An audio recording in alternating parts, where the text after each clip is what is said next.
Por que tarda o pleno avivamento? Leonard Ravenhill, capítulo 16. Dá-me filhos, senão morrerei. É imprescindível que tenhamos um avivamento, pois as portas do inferno estão escancaradas para esta geração depravada. Precisamos de um avivamento e dizemos que o queremos. Entretanto, apesar de os crentes superficiais de hoje quererem que os céus se abram e Deus derrame um despertamento sobre nós de forma mecânica, a verdade é que Ele não mecanizou seu glorioso poder para ajustá-lo ao maquinário religioso de hoje, que funciona a poder de relógio. Recentemente ouvi um pastor comentar: gostaria que tivéssemos um avivamento como o que ocorreu nas Novas Hébridas. Mas, meu irmão, o avivamento não chegou ali apenas porque eles o queriam. É verdade que os céus se abriram e uma poderosa visitação do poder de Deus abalou aquelas ilhas. Mas isso se deu porque homens comuns se dedicaram ao jejum e à oração. Além disso, colocaram-se perante o trono de Deus e esperaram em lágrimas e lutaram. E a visitação veio porque aquele que procurou uma jovem pura para ser a mãe de seu filho amado encontrou ali um povo de alma pura, com visão espiritual e grande fervor. Um povo que não orava com segundas intenções. Suas petições não tinham o objetivo de resgatar da vergonha uma denominação fracassada. O alvo deles era, tão somente, a glória de Deus. Não tinham ciúmes de outros grupos denominacionais que estivessem crescendo mais que eles. Ansiavam pelo Senhor dos Exércitos, cuja glória estava jogada na lama, cuja casa estavam com os muros derrubados e suas portas queimadas a fogo. Não basta ser uma igreja fundamentalmente bíblica para que o Espírito Santo seja atraído para ela. Amados, existem milhares de igrejas assim na Terra. Uma jovem e um jovem de 17 anos podem se achar biologicamente preparados para gerar um filho e podem até estar casados, mas isso por si só não justifica a geração de uma criança. É preciso ver se eles teriam segurança financeira para cuidar de todas as necessidades que surgissem. E será que se encontram suficientemente amadurecidos para criar o menino no caminho em que se deve seguir? Se houvesse um avivamento em certas igrejas bíblicas, ele acabaria em uma semana. Pois onde estariam as mães em Israel para cuidar dos bebês em Cristo? Quantos de nossos crentes sabem tirar uma pessoa das trevas e conduzi-las para a luz? Na condição em que algumas igrejas estão, seria desastroso confiar-lhes novos convertidos. Seria o mesmo que colocar um recém-nascido dentro de um congelador. O nascimento de uma criança é precedido de meses de esforço, em que a mãe carrega seu peso e pelo penoso trabalho de parto. O nascimento de um filho espiritual também é assim. Jesus orou por sua igreja, mas depois, para que ela nascesse, ele teve de entregar a própria vida. Também Paulo orava noite e dia com o máximo empenho pela igreja. Mas não é só isso. Ele sofreu o trabalho de parto em relação a pecadores. E Sião só deu à luz filhos quando passou pelas dores do parto. E embora hoje muitos pregadores estejam por aí clamando: importa-vos nascer de novo, quantos deles poderiam dizer o mesmo que Paulo? Porque ainda que tivesseis milhares de preceptores em Cristo, não teríeis, contudo, muitos pais, pois eu, pelo Evangelho, vos gerei em Cristo. Então ele o gerou na fé. Ele não diz apenas que orou por eles, mas dá a entender que sofreu a dor do parto por eles.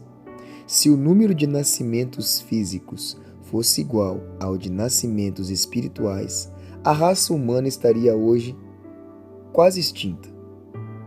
Costumamos dizer que, para viver a vida cristã, é preciso orar muito. Mas a verdade é que, para orar de fato, é preciso viver a vida cristã. Se permanecerdes, pedireis, isto é, orareis.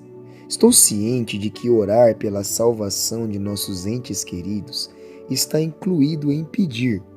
Claro, mas orar não é só pedir. Certamente orar é nos colocar em posição de submissão ao Espírito Santo para que ele possa operar em nós e por nosso intermédio. Lemos no primeiro capítulo de Gênesis que todos os seres vivos geravam outros segundo a sua espécie. E na regeneração também, aquele que é nascido de novo deve gerar outros. Nós, os evangelistas, acabamos ficando com méritos que não são nossos. Sei de uma senhora crente na Irlanda que está sempre orando por este pobre pregador. E muitos outros estão sempre me dizendo: tenho intercedido a Deus pelo irmão todos os dias. Foram eles que geraram muitos dos salvos que são creditados à minha pessoa. Na verdade, em muitos casos, eu apenas atuo como uma espécie de parteiro. No dia do juízo, veremos crentes desconhecidos receberem um maravilhoso galardão. Às vezes penso que nós, os pregadores, que estamos sempre aparecendo perante o público, estaremos entre os que serão menos galardoados. Conheço, por exemplo, alguns que hoje pregam sermãos que pregaram há 20 anos e que não servem mais para gerar filhos espirituais. Esse tipo de pregador é dos que oravam e não oram mais. Faz algum tempo, um deles me confessou: não, irmão, hoje não oro mais o quanto orava antigamente, mas sei que Deus compreende minha situação. Ele compreende sim, mas não nos justifica. Pois se não orarmos, é porque estamos por demais atarefados, mais do que Ele quer que estejamos. É verdade que a ciência conseguiu minorar em muito o sofrimento de um parto hoje, em relação ao que nossas mães enfrentaram, mas ela nunca conseguirá reduzir a duração dos longos meses de espera necessários para uma criança ser formada. E assim também nós, os pregadores, tentamos criar métodos mais fáceis para levar os perdidos à conversão e os crentes a uma experiência com o Espírito. Basta que o pecador levante a mão no lugar onde está e imediatamente está salvo. Dessa forma, eliminamos a contrição perante o altar de Deus e depois, para que uma pessoa seja cheia do Espírito, dizemos: fique de pé no seu lugar e o evangelista irá orar por você. E assim será cheio do Espírito. Ah, que vergonha! Meu irmão, para que ocorra um milagre, para que haja um verdadeiro avivamento e uma alma seja regenerada, é preciso trabalho de parto. Assim como na gravidez a criança em desenvolvimento causa perturbações no corpo da mãe, assim também o corpo do avivamento que cresce na igreja causa perturbações nela. A mulher que aguarda o nascimento de um filho se cansa mais à medida que o dia se aproxima e muitas vezes passa noites em claro e derrama lágrimas. Assim também, muitas vezes, os intercessores sentem o peso das iniquidades da nação e derramam a alma perante Deus em favor dela altas horas da noite.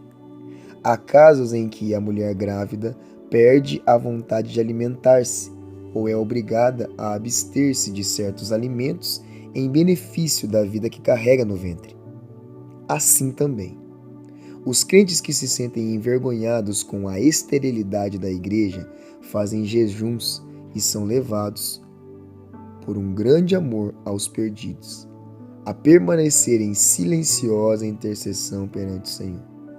Da mesma forma como as mulheres, até certo tempo atrás, procuravam evitar aparecer em público quando se aproximava a hora do parto, também aqueles que sofrem a dor de parto pelos perdidos procuram o recolhimento para buscar a face do Deus Santo. A Bíblia diz claramente que Jacó amava a Raquel mais do que a Lia. Contudo, Lia gozava mais da alegria de ser mulher, pois tinha filhos. Jacó havia trabalhado 14 anos por causa de Raquel, mas toda essa sua devoção não servia de consolo para ela, pois era estéril. Obviamente, Jacó deve ter demonstrado seu amor por ela, dando-lhe joias, como era costume na época. Mas as coisas que o dinheiro compra não lhe serviam de consolo.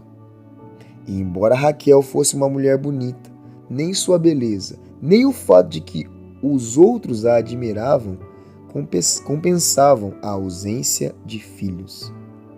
E ainda por cima, havia sempre o doloroso quadro ante seus olhos. Lia, com seus 4 garotos, à roda de sua saia, enquanto ela, a estéril Raquel, era alvo da zombaria de todos. Posso imaginar essa mulher, com os olhos vermelhos de chorar, mais brilhantes até que os da própria Lia.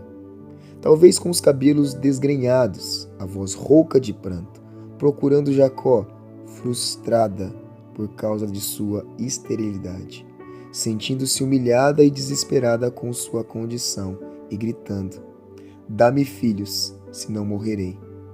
Gênesis 31. Esse apelo deve ter-lhe penetrado o coração como uma espada. Aplicando isso ao plano espiritual, podemos dizer que não se tratava de uma oração de rotina, era um apelo de uma pessoa dominada pela vergonha e pela dor, e muito quebrantada por sua esterilidade. Meu irmão pregador, se sua alma se acha estéril, se seus olhos não vertem lágrimas, se não há convertidos em sua igreja, não se acomode pelo fato de que pelo menos é um pregador popular. Não se deixe consolar pelos títulos que possui, pelos livros que já escreveu. Se você é espiritualmente incapaz de gerar filhos, rogue fervorosamente ao Espírito Santo que derrame tristeza em seu coração. Ah, que vergonha! São nossos altares estéreis. Será que o Espírito Santo se deleita com nossos órgãos elétricos, nossos corredores acarpetados e a nova decoração, quando o berçário está vazio? Não. Ah, que o silêncio mortal de nossos santuários seja quebrado com o bendito choro dos recém-nascidos. Não existe uma fórmula única para o avivamento. Embora nasçam crianças todos os dias, em toda parte, sempre da mesma forma, são todas diferentes umas das outras.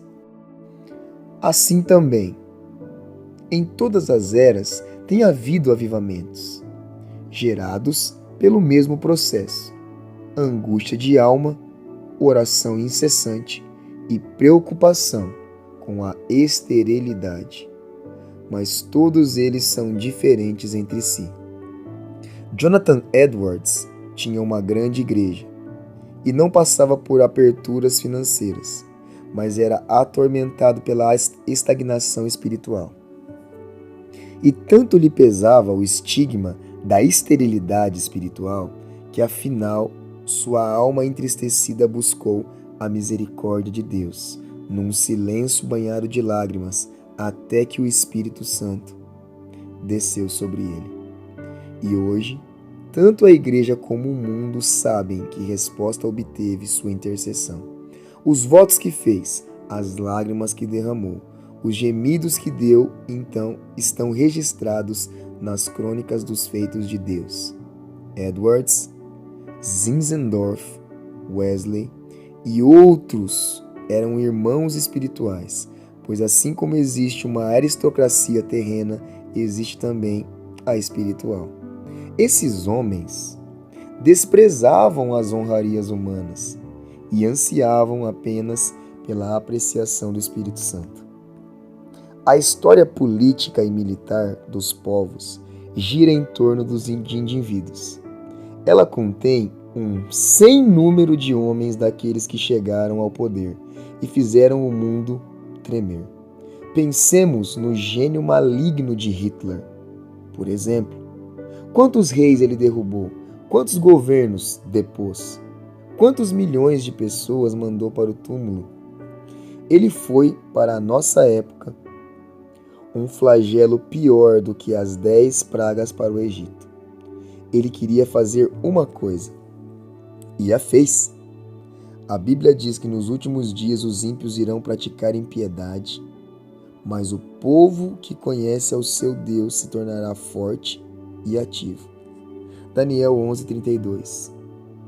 Quem se tornará forte e ativo não são aqueles que cantam hinos sobre Deus, nem que escrevem a respeito dele, mas os que conhecem o seu Deus. Falar sobre alimentos não enche o estômago de ninguém. Conversar a respeito de conhecimentos não deixa ninguém mais sábio. E falar sobre Deus também não significa possuir o poder do Espírito Santo. Devemos meditar bem no fato de que sempre que há um avivamento é porque um setor da igreja se purificou e se inclinou e se prostrou diante de Deus em intercessão e súplica, em favor de uma geração agrilhoada com falsas religiões e enferma com os milhões que perecem, que se dispôs a esperar em Deus, esperou dias, semanas e até meses, até que afinal o Espírito operou no seu meio, e o céu se abriu para derramar as bênçãos do avivamento. Foram as mulheres estéreis da Bíblia que geraram os homens mais nobres das Escrituras. Sara, que foi estéril até a idade de 90 anos, gerou Isaque. Raquel, em resposta ao seu clamor, dá-me filhos, senão morrerei, gerou José, que foi o libertador da nação. A esposa de Manoá gerou a Sansão, outro libertador. Ana, de alma abatida, chorou no santuário, fez uma promessa a Deus, perseverou em oração, ignorou a zombaria de Eli, derramou a alma perante Deus e foi atendida, pois gerou a Samuel, que se tornou um profeta de Israel. Ruth, que além de estéril era viúva, encontrou misericórdia diante do Senhor e gerou a Obed, que gerou a Jessé, que por sua vez foi o pai de Davi, de cuja linhagem veio nosso Salvador. Isabel, que era já bastante idosa, gerou a João Batista, a respeito de quem Jesus afirmou que não havia profeta maior que ele, dentre os nascidos de mulher. Se essas mulheres não tivessem se sentido humilhadas pelo fato de não terem filhos, que homens valorosos a nação teria perdido? Assim como uma criança, ao nascer, salta para a vida de repente, assim também acontece com o avivamento. No século XVI, o escocês John Knox, repetindo o clamor de Raquel, orava: "Dá-me a Escócia, senão morrerei." Knox morreu, mas enquanto existir a Escócia, ele estará vivo. O mesmo se deu com Zinzendorf, que, acabrunhado e envergonhado pela falta de amor e pela esterilidade espiritual que caracterizava as igrejas dos morávios, se quebrantou e se deixou guiar pelo Espírito Santo, até que, de repente, o avivamento veio no dia 13 de agosto de 1727, uma quarta-feira, às 11 horas da manhã. E assim teve início o despertamento dos morávios, que que deu origem a um grupo de oração que durou 100 anos, que por sua vez promoveu o surgimento de um movimento missionário que levou o Evangelho aos confins da terra. A igreja de nossos dias devia estar mais empenhada em evangelismo que gere filhos, mas na realidade está mais envolvida em programas estéreis. É verdade que as técnicas de parto se modificaram bastante com o avanço da ciência, mas como já dissemos e vamos repetir, a ciência, esse Deus com letra minúscula dos médicos, não pode reduzir o tempo da gestação. Irmãos, nós estamos perdendo a batalha no fator tempo. O pregador e a igreja estão ocupados demais para orar. Estão mais atarefados do que Deus gostaria que estivessem. Se dermos nosso tempo para Deus, Ele nos confiará vidas eternas. Se resolvermos reconhecer a nossa impotência espiritual, Ele fará sobressair nosso direito como sol ao meio-dia. A igreja tem uma multidão de conselheiros, mas onde estão os intercessores? E embora ela possa se gabar de que nunca em sua história teve, em termos numéricos, uma frequência tão grande, tem que admitir também que nunca teve um número tão baixo de novos nascimentos. O rol das igrejas está aumentando, mas não necessariamente o reino de Deus. Conheço uma família cujos filhos são todos adotivos. Acho que muitos dos pregadores hoje estão adotando filhos, mais do que gerando. O adversário da multiplicação é a estagnação.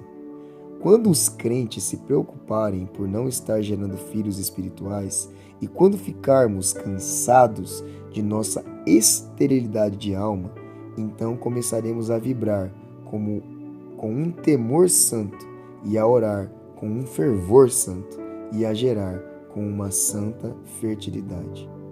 Na empresa de Deus não se faz liquidações, pois o preço do avivamento é sempre o mesmo: o trabalho de parto.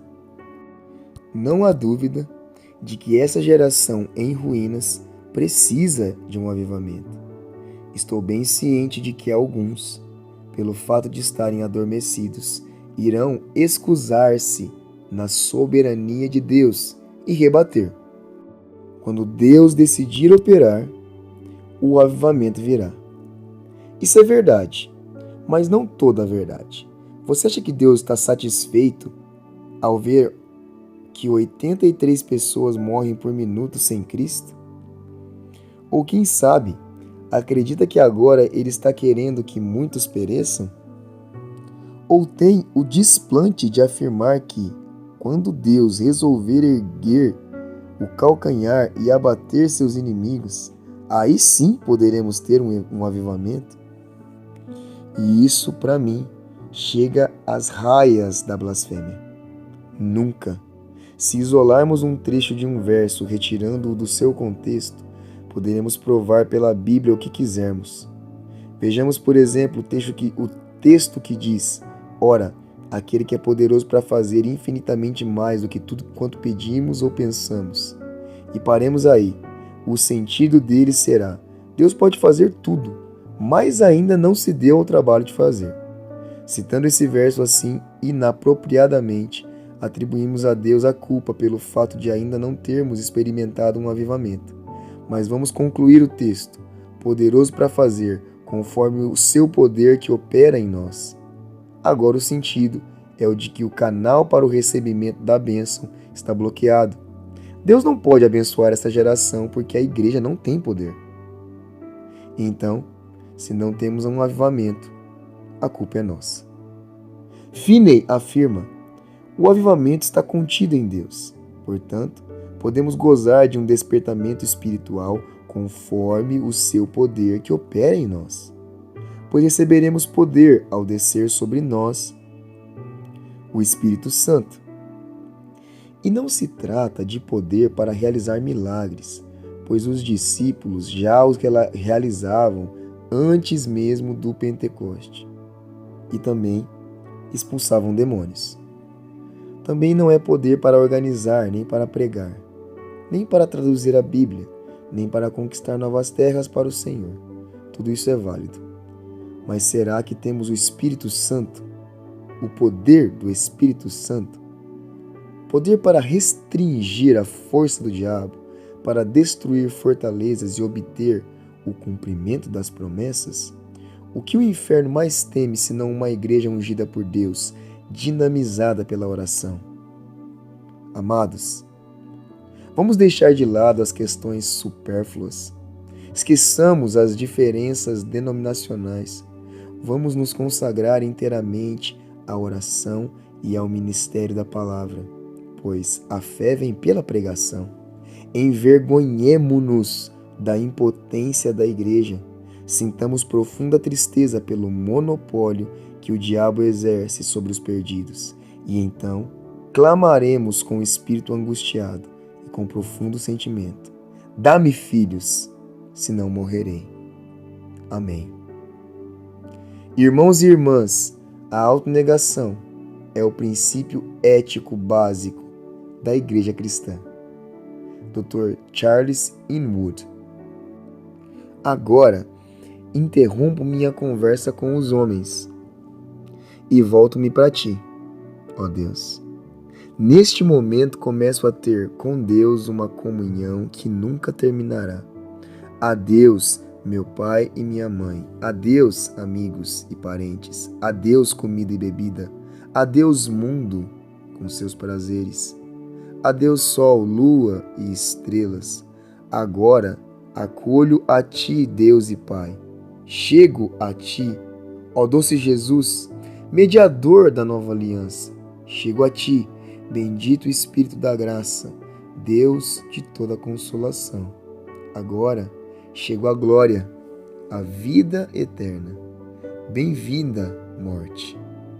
O Dr. Matthew McHale estava embaixo da forca onde seu primo Hugh McHale estava sendo morto por causa de sua fé.